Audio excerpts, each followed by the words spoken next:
So I'm just going to give the general idea of how today is going to go. And you will not remember everything, so just, that's okay.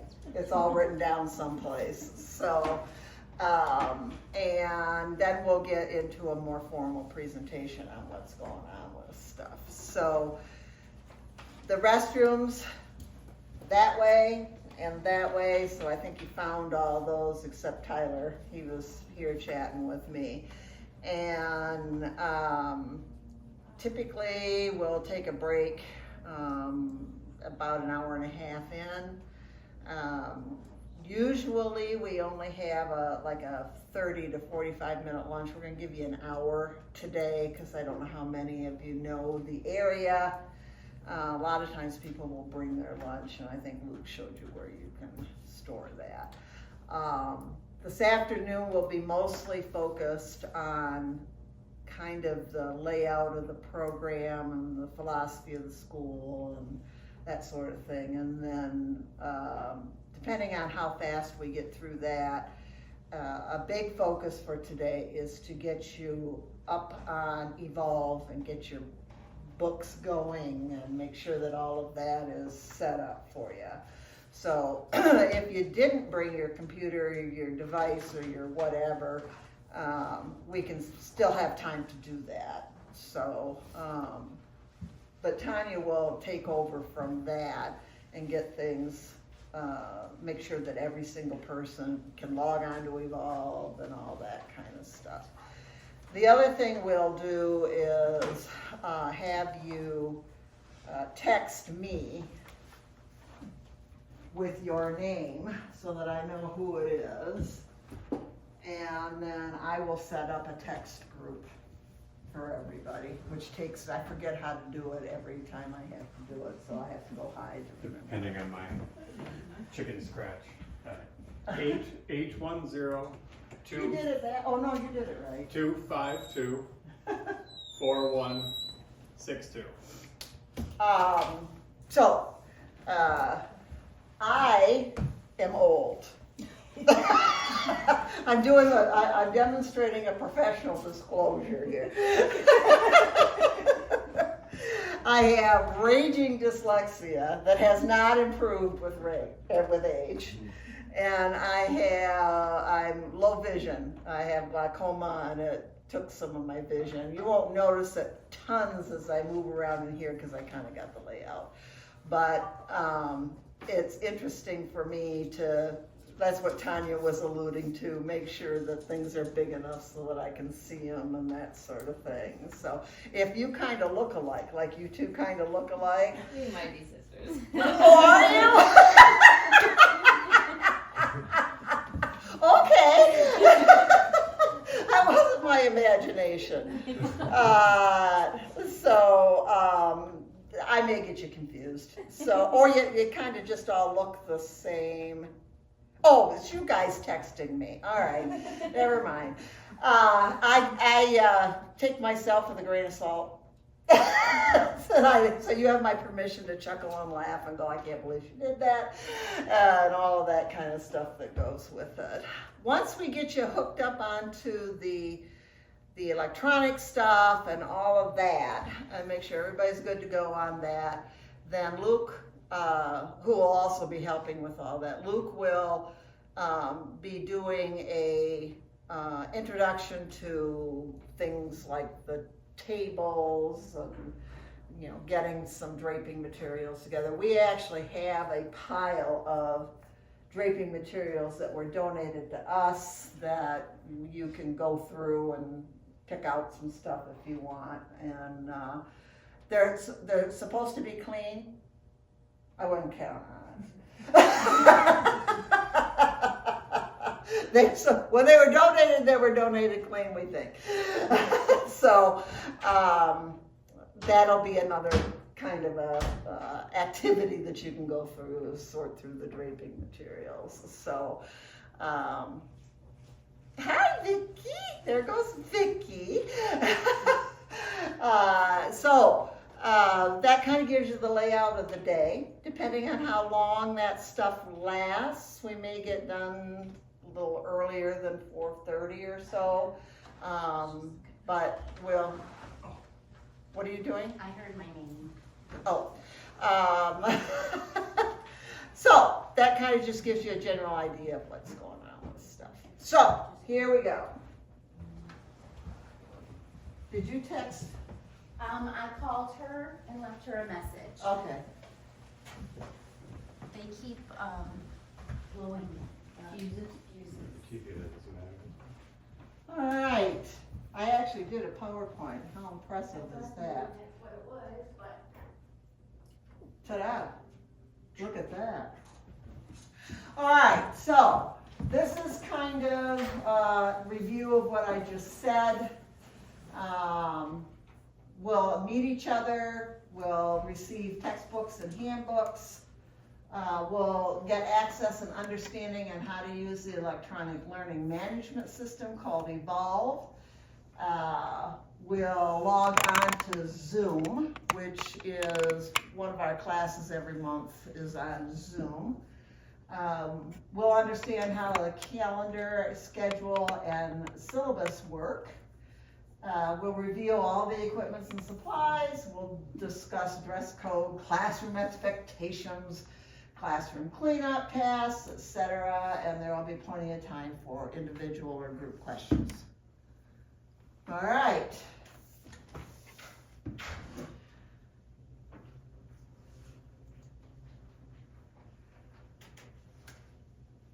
Massage therapy is an interesting occupation, and entry level into it is vocational education. So at the end of the program, you'll get a diploma from the school, and we're state licensed and approved and all that kind of stuff. We are not federally accredited by choice. So some of you have gone into other schools and maybe had access to financial aid or that sort of thing. You have to go through this accreditation type process where they look through all your financials and all that kind of stuff in order to award that. I have, in the past, the school was accredited, but that was only so that there was a pathway towards a degree, which is available for massage. You had to be an accredited school in order to articulate with this university I was working with. That shifted a few years ago towards something called board certification, and so then I let the accreditation go. And my personal philosophy is that I want for you to own your education when you graduate. That doesn't mean I don't know the financial arrangements of all of you, and there are some loan programs that Tanya probably exposed you to and all of that. But we work really, really hard to keep the tuition at a point where it can be paid for with our own internal payment structure. So that means that we have to get really creative. I don't know if you looked at any other schools. I hope you did, but there are some, especially the ones that take financial aid, like Dorsey, for example.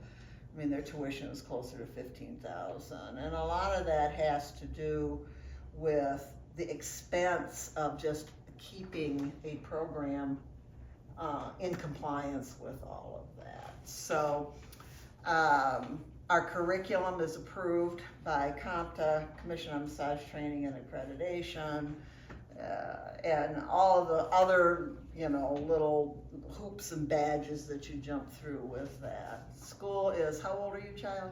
39. School's 39 years old. Started in a living room.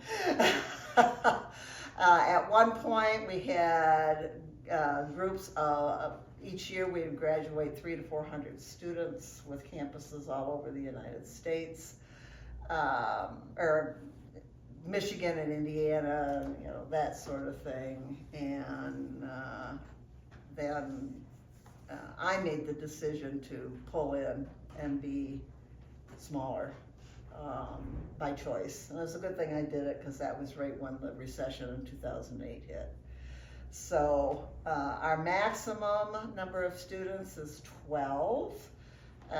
We have one lost in the ethers somewhere. We have 10.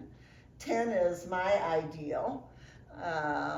And so we have my ideal here. And the program is designed with these two goals. So the first goal is to learn the foundational methods of massage so that you can do a massage upon graduation that people will pay for. More important than that, you've got the information, you've got the foundational skill sets so that every single massage you do becomes a learning for you. So it's you becoming your own best teacher. You being in charge of your own professional development. So certainly upon graduation, that's not the end. It's just the beginning. But one of the things we want to be able to do is teach you to be your own teacher as well. And then we also prepare you for the legalities of practicing massage therapy. So Michigan is a state licensed, has state licensing for massage therapy. The education is in compliance with that. So you are attending an approved school in that regard. They use a licensing exam called the Massage and Bodywork Licensing Exam, or MBLEX. And so we have to make sure that we give you the study skills and the study content so that you are prepared with critical thinking to challenge this multiple choice licensing exam. So we concentrate on the first goal in the classroom. The way the course is designed, the textbooks, the homework, self-study, all of those elements achieve the second goal. So that means that if you don't do your self-study and your homework, you're not going to achieve that goal. So I want you to know that we know where that's at, but I can't make you learn. You know, that has to come from your own motivation and your own desire to do that. Now, in the state of Michigan, massage therapists are, Health Enrichment Center graduates are really respected. And it's because we teach you to critically think and problem solve and be able to adapt and respond to individual situations. We are an evidence-informed curriculum. That means that while we expose you to multiple bodywork systems and styles that are out there, our primary focus is therapeutic massage, relevant adjuncts that go along with that, like decompression, cupping, you might have heard of it as cupping, that sort of stuff. We prepare you for entry-level employment in a spa or a franchise. And if you have prior business experience, some of you might want to go out on your own. I don't pretend to teach you an MBA in business. So the chapters in the textbook are very comprehensive around that. My opinion is that is a specialization. And it's a good goal to, have available. That might be her. We'll see. Yeah. Did I hear something? Yes. Oh. Good. So, the intention is for a rich, fun, rewarding educational experience in a supportive, relaxed, but professional setting. Ta-da. We have been doing this a very long time, where we have a lot of overarching structure for what's going on. We update our curriculum every single year based on what's going on and shifts and changes into how we want to operate. I have real professional behavior expectations that go with it. One being represented by a uniform, which you see Luke and I modeling. It's scrubs.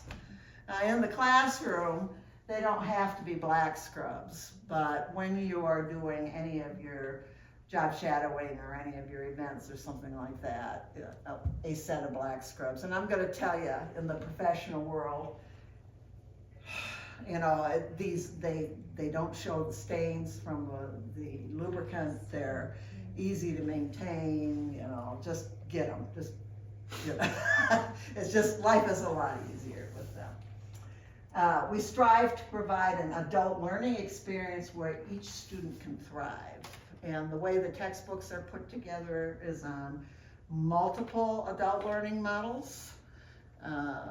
You may or may not know what that is, but I do.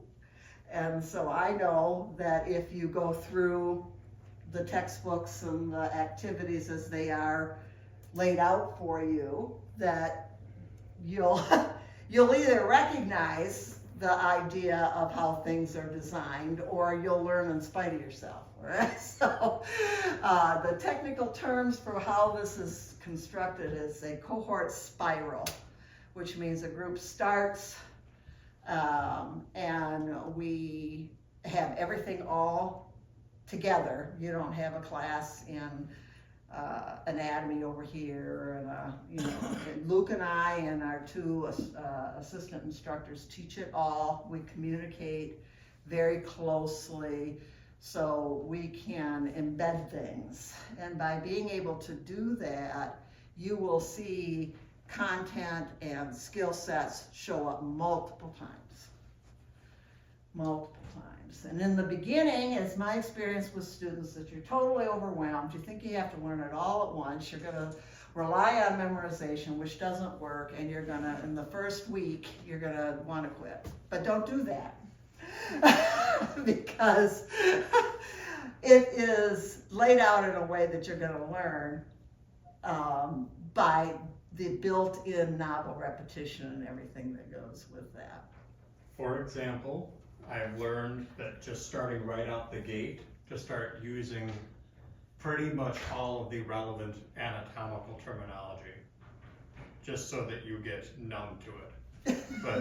But the first cycles tends to be a big word salad, and if you get 5% of it on the first round, then as we keep on building on that. So don't think the first time I start mentioning specific muscle names or bony landmarks that's the day you're never going to hear it again, right? We're going to come back on it a million times. Maybe not a million, but dang close. Now we can do that because we're a cohort program. When you are in a situation where you have the education divided up into courses with individual teachers, that like you would see primarily in like a community college or how high school was put together, or that sort of thing. There really isn't that integration amongst the teachers. So this is really, it's not unique. It's almost built on what's called a Montessori model, if you remember that. I don't know that we hear that as much as we used to. But it takes a small class. You can't do it with a lot of students. It takes a small class, and it takes ongoing communication amongst the instructors. So even though for the first half of the program, Luke will be your primary instructor. That doesn't mean he and I don't communicate regularly. And then after midterm, then I take you over, and we switch back and forth with Zoom. So while he's got you as in the classroom teaching, I've got you on Zoom. And then at midterm we flip, I have you in the classroom and he has you on Zoom. So that's unique. It's a unique way of being able to provide an education. There is a plan, and then we'll see what happens. It's always good to have a plan. We start out with it being very organized, and we end up at graduation with a lot of success. I wish it was a straight line from here to here, but it isn't always. So life happens, and what we have to do with each other to take a winding road sometimes to graduation is make sure that we communicate. So this is a non-judgment zone. So, you know, if there's, I don't want there to be attendance issues. I don't want there to be financial issues, obviously. I don't want that. But if something happens, then we have the flexibility to be able to find a way to make it work if I am confident that that's what you really want. So, but you gotta communicate with us so that we know. But flexibility is important. And sometimes people, especially if you've been indoctrinated in a educational system where this is it, these are the rules, you follow these rules, or you're done, you're out, you're failed, you're whatever. That it's sometimes hard to believe that there is that level of continuity and flexibility that can occur together. You need to have technology available. I don't know, some of you I hope brought it with you, or you have to have access to it. Yeah, the smartphones, you can do all the technical work, the book work on a smartphone, but the screen is so small. So you do better with a tablet or a laptop or something like that. And then this just goes through and says, you know, what it will, you know, what kind of a setup you need and all of that. We give you, and we will here shortly, we give you paper books, right? We also give you the electronic version of them.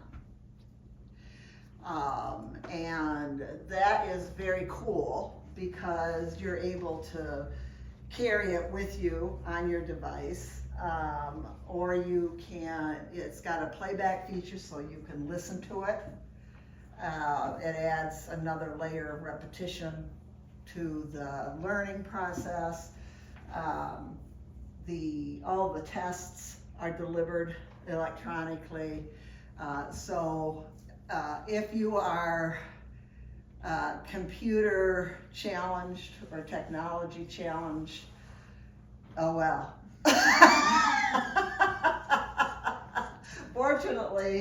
Fortunately, Tanya is available to help with some of that kind of stuff. It surprises me, this gray-haired old lady here, how the younger generation, which is anybody that is 60 or younger, is not very tech-savvy. You know, especially the kids under 25. I'm surprised how they, you know, it's their smartphone and that's it, you know, and so, but we'll work through all of those bumps. Is there anybody that has any concern that they're gonna freak out over, you can be honest, you're gonna freak out over the technology at all. You all know how to log on to something. Good. Schedule. So this is set up so that it's 1 day a week with a few exceptions, and those exceptions are under your control. So our goal is an education that you can pay for out of your own pocket and still work. So the 1 day a week schedule really helps with that. That doesn't mean that you aren't working hard on your self-study in between times. It just means that if you've got little kids, we just graduated a group where there were a lot of little kids. They were all here at graduation. She means there was actual. I cut my graduation actual children. speech short. What was that, I Lou? said I would already start calling them the little kids. So Yeah, they're the little These kids. were real children. Yeah, these were. Yeah, we teasingly, because we have to have someone to call the two students, because there's a group that just moved from this room to that room, right? So they're the big kids and you're the little kids, and it's okay. So, classes are in Lapeer on Thursdays, the first, second, and third Thursday of the month. 9 o'clock. We try to be out by 4:30. That's why we have a shorter lunch. And the reason for that is, and I don't know where all of you are from yet, but there's a real difference between the traffic at 4:30 than it is at 5 o'clock. And it also makes a difference if there are kids that need to be picked up at school or taken to soccer or whatever has to go on with that. So that's the idea around a short lunch, 12:30 to 1. Plan on bringing your stuff to class. And there are 2 15-minute breaks during the class, randomly about halfway in the morning and halfway in the afternoon. During class close down, everybody cleans up because it's your mess. And my philosophy in this world is that you clean up a mess when you make it, and you clean up a mess that you didn't make if you find it. So The room relatively tidy, trash at least bundled in a bag. Stuff like that. all the equipment put back where it belongs, all that kind of stuff. Besides, that is going to be a work, whether you're self-employed or you're employed, that's going to be a work requirement, is that you keep things cleaned up. So since my device, did somebody just text me again? Let's talk about devices. I'm really tolerant of them. I don't have a problem with you having the device on. We communicate through text a lot. There will be stuff that we'll say, somebody look up the definition of that word and all that kind of stuff. So unless it becomes really problematic, I don't have any hard, fast rules on the technology. So certainly when you're doing a massage or when you're working in the clinic or that sort of thing, then it is out of the way. But if you have kids that need to get a hold of you or family or whatever, I'm pretty tolerant about that. Just if you're going to have a conversation, take it where it's not going to disturb anybody else. Most of the communication that comes in is text. All right, that takes care of that. Any questions on that part? Pretty clear? Good. All right, Zoom classes are, and now has anybody not done Zoom? Everybody has been on a Zoom. We're to that age. We finally got there. Phew. there are a lot of these kind of programs. There's Teams and this and that and the other thing, but Zoom works just fine. Everybody has access to it, you know, it's good. So you will have, for the first part of the program, you'll have a permanent link. I'll show you where that's at. First 6 months, one link. Second 6 months, another link. Another link, so that you switch from me over to Luke.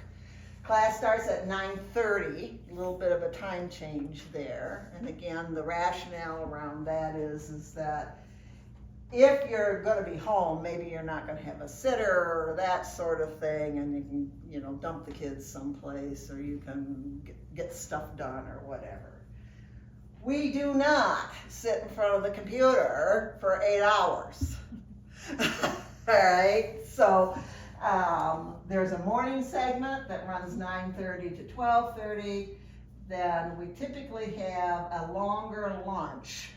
Now, that sometimes we shorten that, and you know, depends on scheduling. If it's close to a holiday, sometimes we'll shorten that up so we get done earlier or whatever. But typically, 9 to 12:30 is segment 1.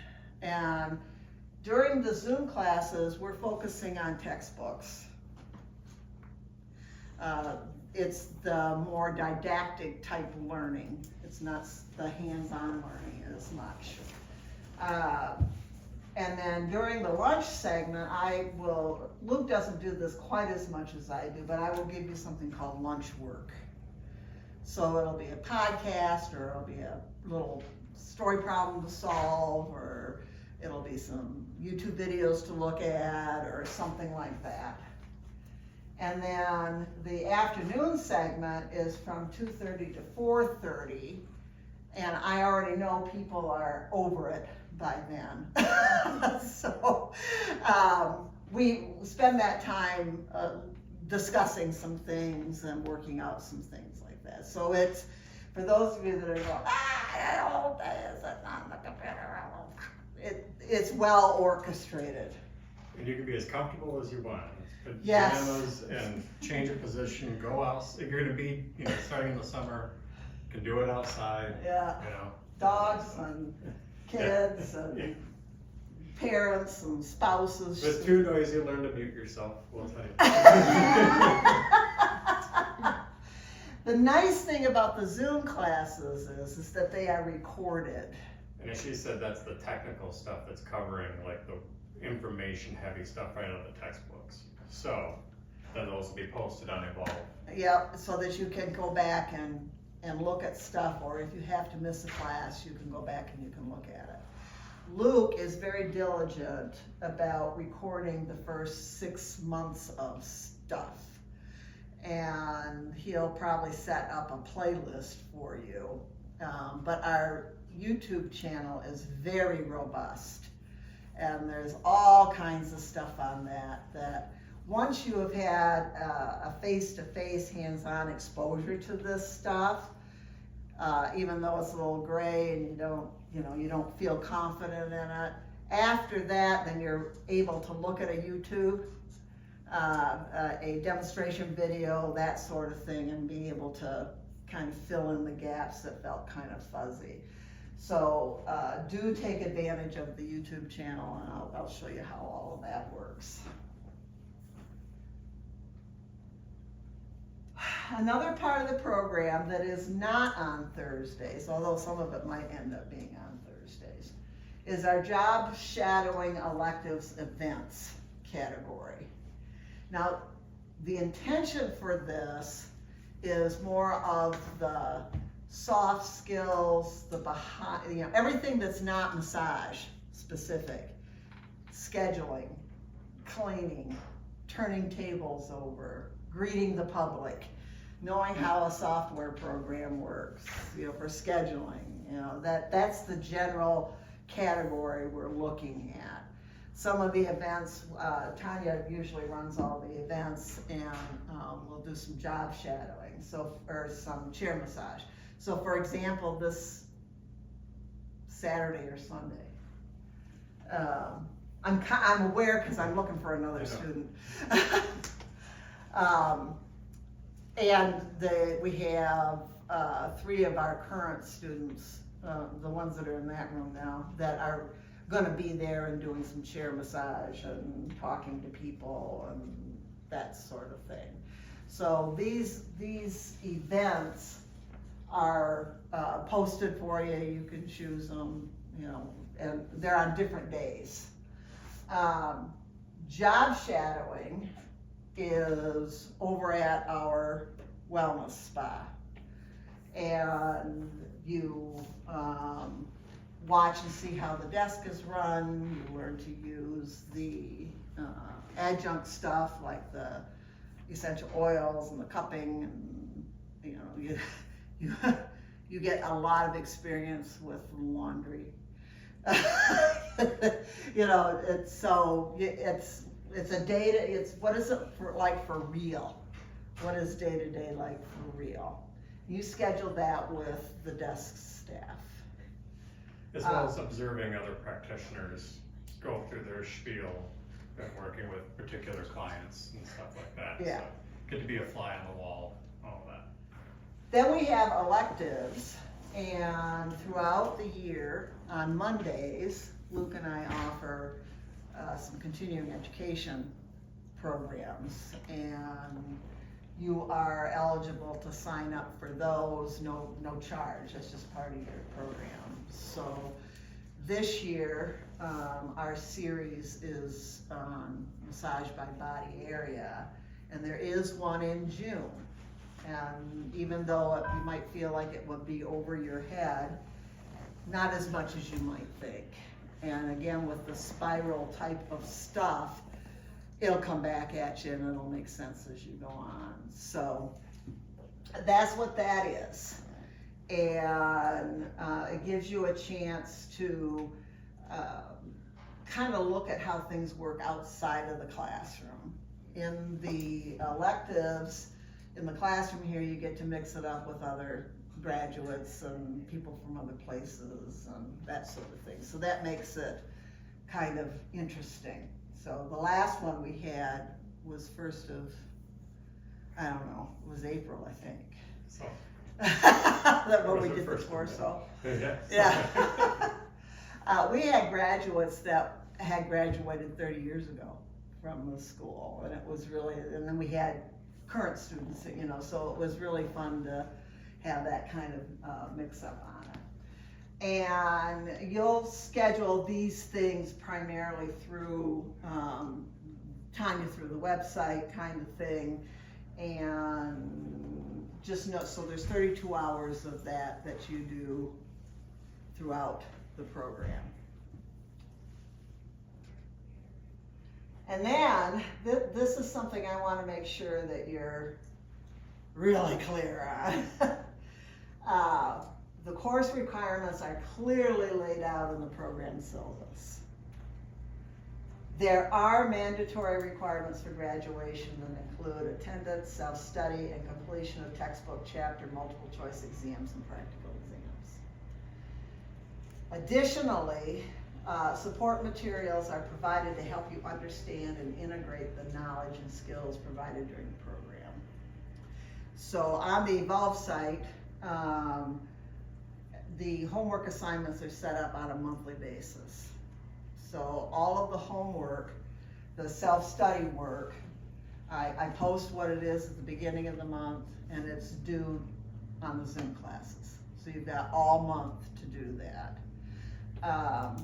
I self-select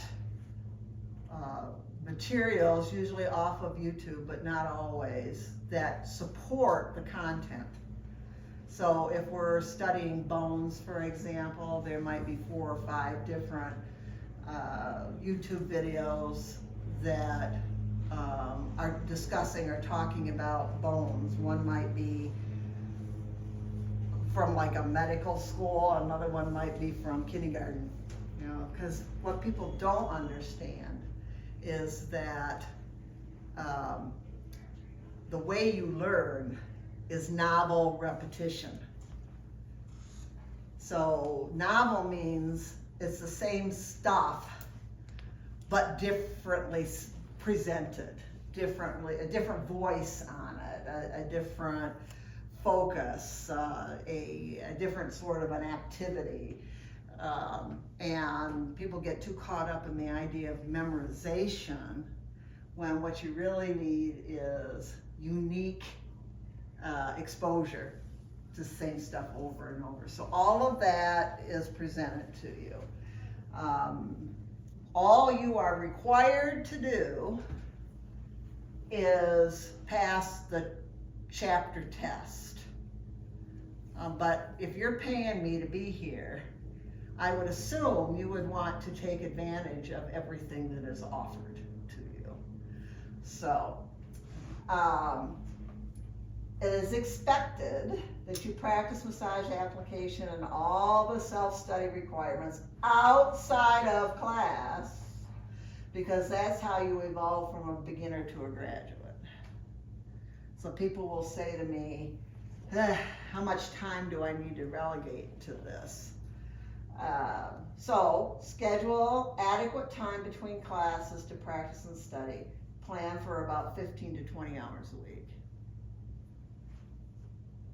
So just let you know.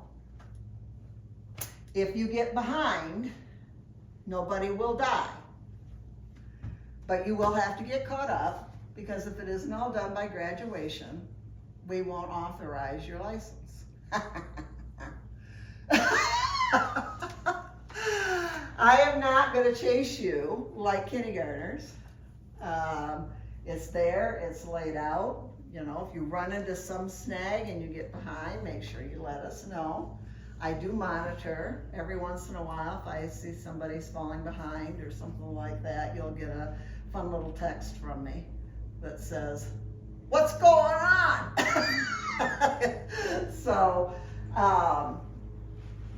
but some schools don't have homework and self-study requirements and all that kind of stuff, but I don't think, and Luke doesn't think, we can get you from point A to a graduation point so that you can successfully enter the market without you being responsible for your own learning. There's basically two options. We could all class time could be just revisiting content related to the licensing exam, or it can be more focused towards your actual hands-on. So we tend to have a really good reputation, especially with our graduates that go out there and work on people, because of the competency of how to work with multiple issues and using good body mechanics. But if you sacrifice that hands-on time for just me running you through multiple choice questions and anatomy all day long, I mean, it's just kind of, ultimately it ends up being a waste of your time. You'll pass the license, but you'll go out there and not be able to make enough money to actually make a living. So if you want the best of both worlds, you gotta do some self-study. Now, if you all know how to do Zoom, I don't care if you do your self-study together. You know, there's typically 100 to 125 questions on each chapter in the textbook. If 2 or 3 of you want to get on Zoom and work through those together, I don't care. It's the process of doing, the process of sorting that, you know, even people say, well, I don't want them, because we've got on Evolve, there's a workbook option that you can do. It's not required, it's a study thing. But the answers are right there. People go, well, you can't give them the answers. Well, why not? If they read the answers, that's a good thing, right?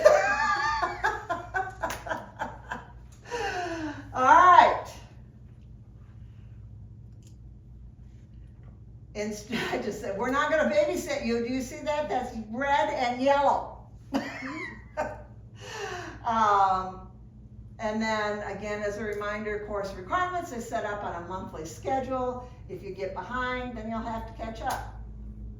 I've said that. We do have the ability to work individually with students should unexpected circumstances occur. And I mentioned that too. You can come into, I mean, I am making an assumption that you have looked at your schedule, you've looked at the complexity of your life, you've looked at the complexity of your finances, you make sure that you're not gonna have flat tires, you have done your due diligence where you say, I'm ready to go to school. That doesn't mean something's gonna happen tomorrow. So, but we have to know what it is, and we sometimes have to get creative. And these are individual solutions. So I don't wanna hear, well, that's not fair. What I might work out with you might be totally different than what I work out with you, and it's nobody else's business. So I'm, it's just a lot of stuff in this world that isn't our business. And so I don't have a lot of patience for that. Just letting you know. All right. We encourage diversity and inclusion in the classroom. We don't have a lot of diversity. We have had, but we don't in this class.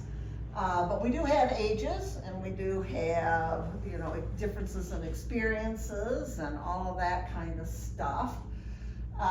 You will work with each other. Okay, done, all right. You will. You will do that. The vegans to the carnivores. That is where we've had most of our problem, is where people are, into certain kind of dietary things and that sort of thing, and others that aren't, and back and forth it goes, and oh my goodness. Isn't it funny that that's where that is? If you smoke, you stink. That doesn't mean I'm going to tell you you have to quit smoking to go to school. But to a non-smoker, you don't smell good. So you have to be extremely attentive to that and how you control that habit with yourself.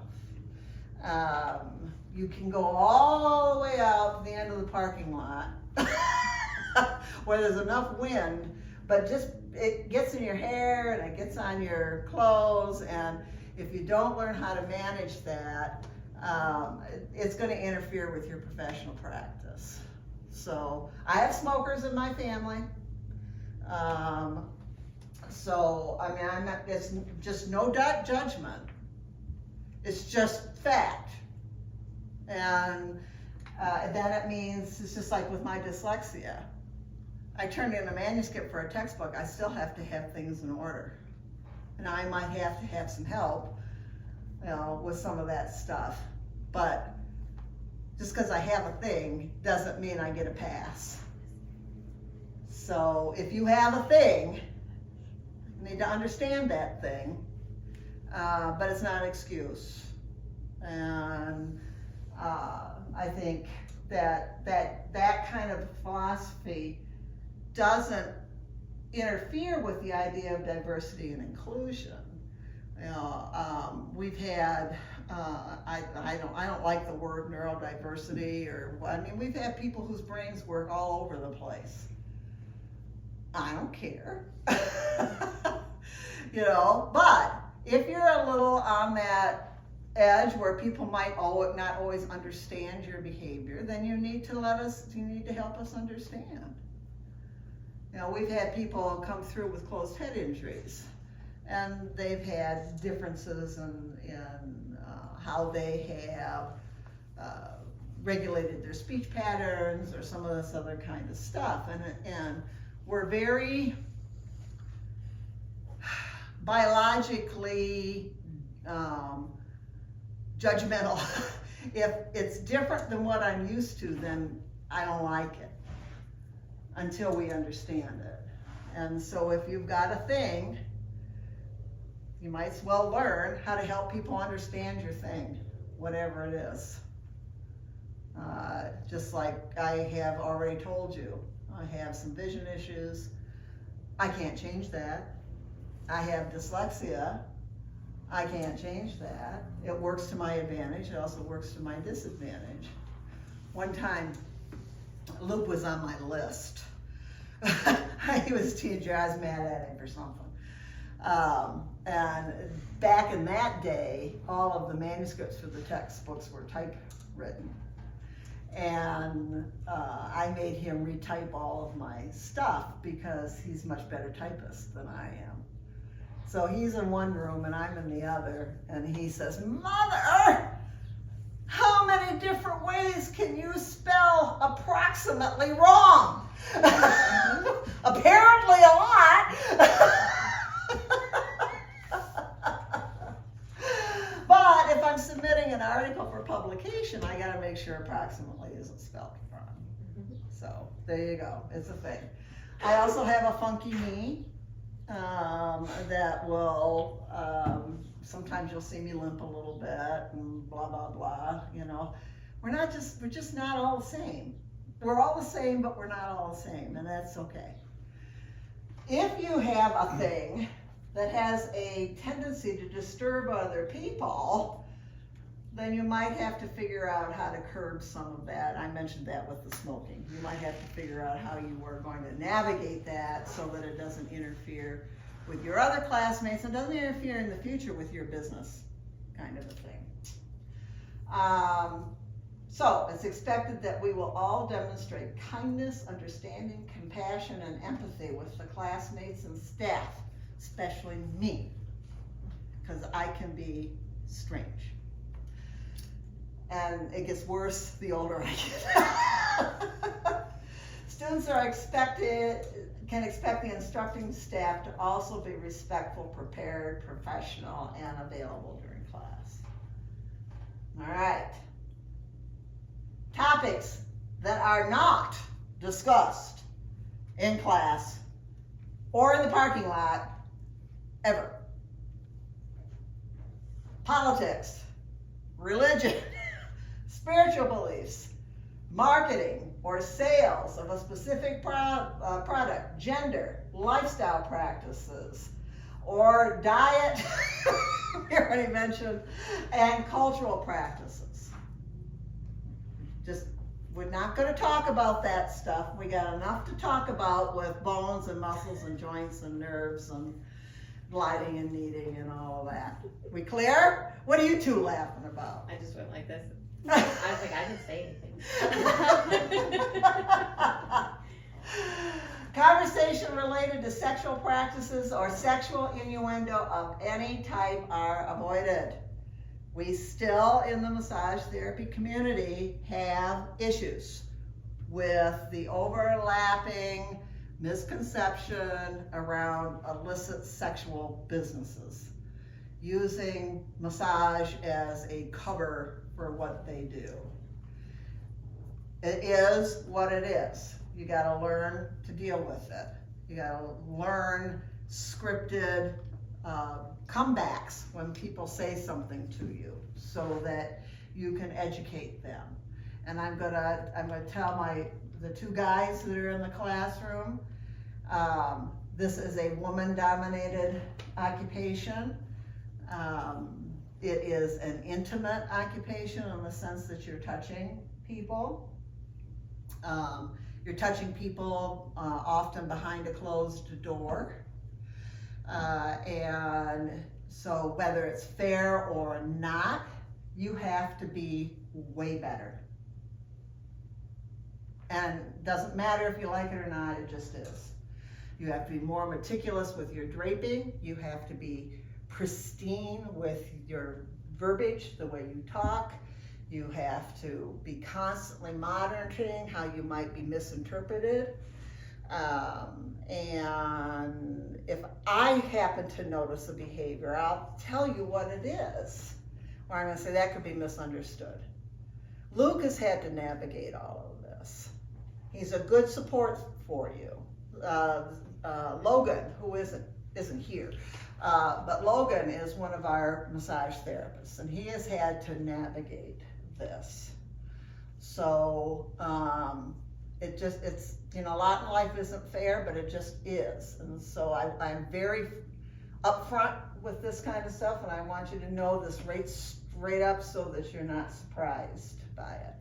You will notice during the class that I will be more, and Luke will be more, will be aware if the draping gets a little sloppy, or if the body contact isn't appropriate, or whatever. So at least you've got the support to know how to navigate this kind of stuff. But it isn't fair for me to have you come in to the program, pay the money for the education, invest in your time, and not let you know what the real world looks like. For the others in the class, you're also going to hear us talk about how you have to make sure that your demeanor is professional and that you don't tolerate any type of innuendo, and you have a scripted idea of what you can do, and where you might find yourself, where I might recommend you work in a more protected environment, for example. Just like I might say to the guys in the class, maybe don't do a home call when you're alone in the house. I might say to you, don't work alone. Don't work in an environment where you don't have a level of protection.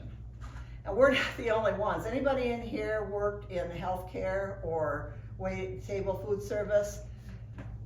It's people that don't know how to behave themselves. So you don't tolerate it. But there are ways to do that. And then the other thing that you will learn, if somebody is sexually soliciting you for anything, at any place, not just in the work setting, that's a crime. You should report to the police. That's easy.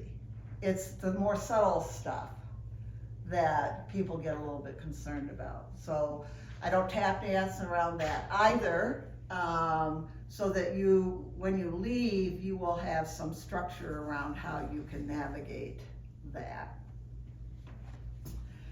Okay. I already said this. It is expected that all students will practice hands-on skills with each other and help each other to achieve success. Meaning if you're here for massage school, you're gonna get massage and do massage, right? Duh.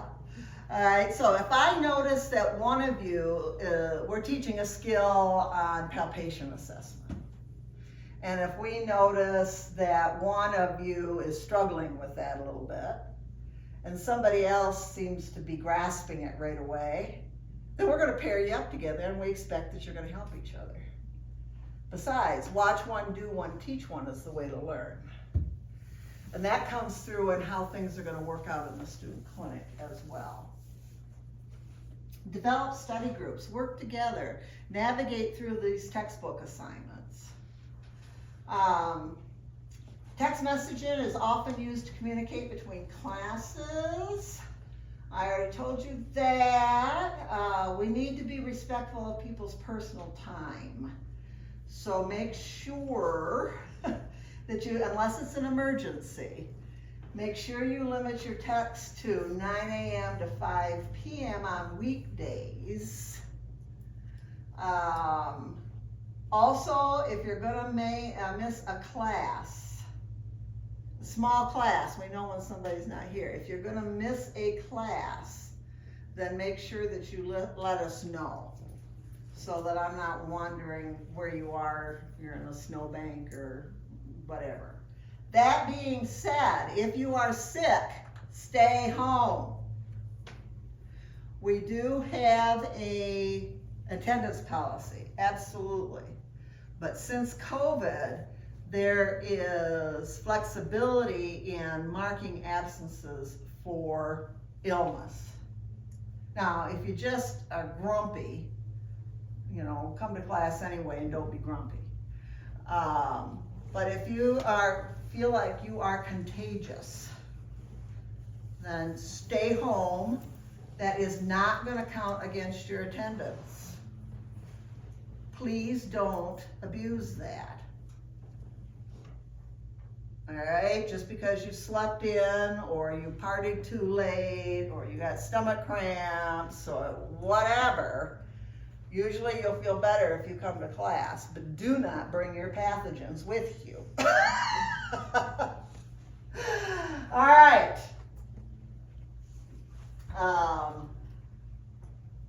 Classroom is considered a professional space, and relationships among students and staff require professional behavior. So don't fool around with each other. That sums that up, doesn't it? All right. And that also goes for appearance and communication. Our rules around here are based on professionalism. Sanitation and hygiene is huge. So, things that upset people if you're going to be a massage therapist. You cannot have long nails that are polished.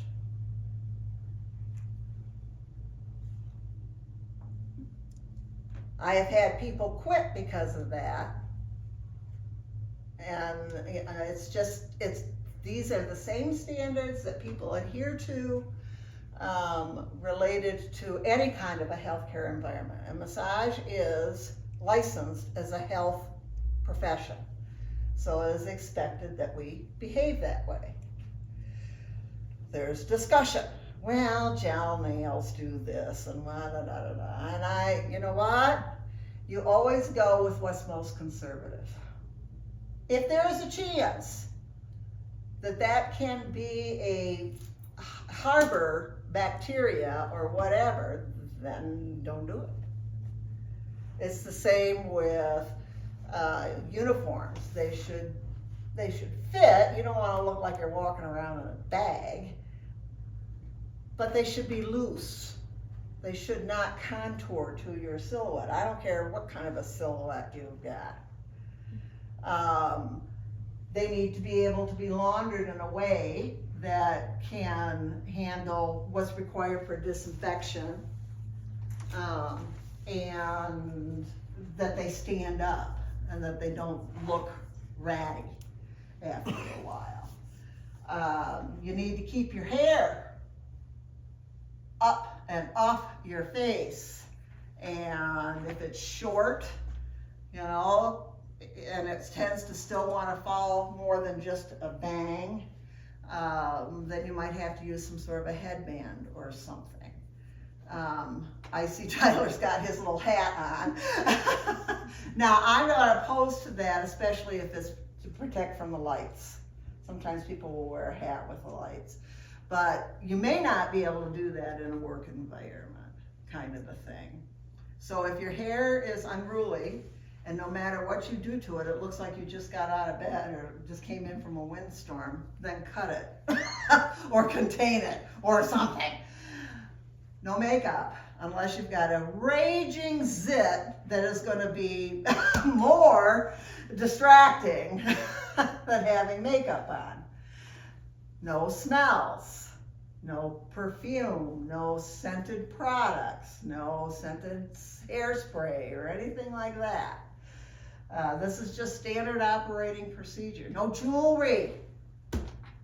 If you have a band of some type that will not come off, then you're going to have to be very meticulous as you clean around it.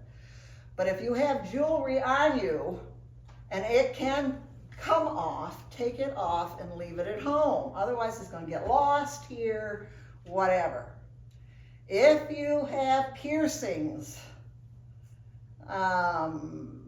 you're going to have to make sure that whoever is working with you knows that, so that they don't inadvertently catch it on something and pull on it. If you, let's see, what else can I tell you you can't do? No gum chewing. No gum chewing. That spews saliva that can have pathogens. And anybody work in healthcare? Are any of these rules any different? No. No. All right.